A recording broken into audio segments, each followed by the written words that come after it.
शरद पवार आज विदर्भ दौऱ्यावर। वर्धेत माजी आमदार सुरेश देशमुखांच्या 75व्या वाढदिवसाला शरद पवार आणि नितीन गडकरी एकाच मंचावर येणार।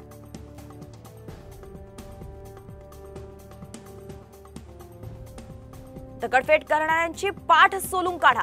नाशकातील दगडफेकीवर भाजप आमदार आशिष शेलारांची प्रतिक्रिया।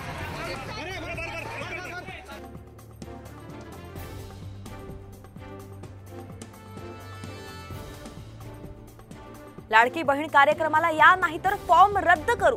बहिणीला धमकी देणारे स्वतःला भाऊ म्हणवतात। खासदार सुप्रिया सुळेंचा सरकारवर निशाणा।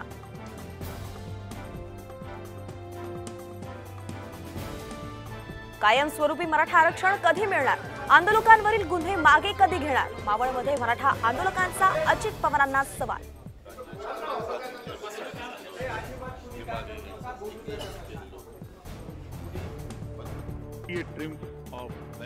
महाराष्ट्रातील विधानसभा निवडणूक दिवाळीनंतरच होणार। केंद्रीय निवडणूक आयोगाचे संकेत, तर गरज भासल्यास राष्ट्रपती राजवटीची शक्यता।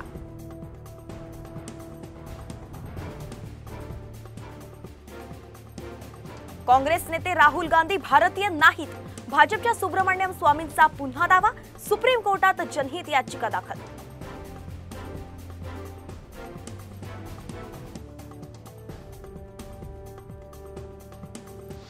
एकोणीस ऑगस्ट पासून राज्यात जोरदार पावसाची शक्यता। विश्रांती घेतलेल्या पावसाचं पुन्हा दमदार आगमन होणार। हवामानशास्त्र विभागाचा अंदाज।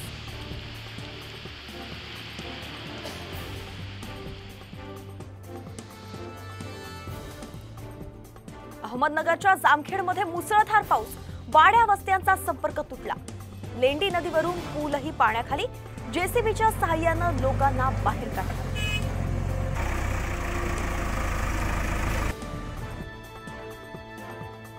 ठाणेकरांसाठी खुशखबर।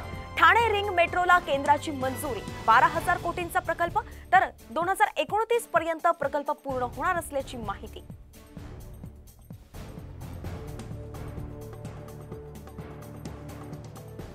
मुंबईतील चेंबूर ते संत गाडगे महाराज चौका दरम्यान मोनोरेल सेवा सुधारणार। MMRDA आणखी 10 गाड्यांची खरेदी करणार।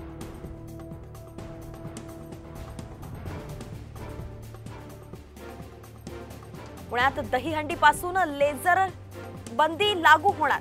डोळ्यांना इजा होत असल्याने पोलिसांचा मोठा निर्णय।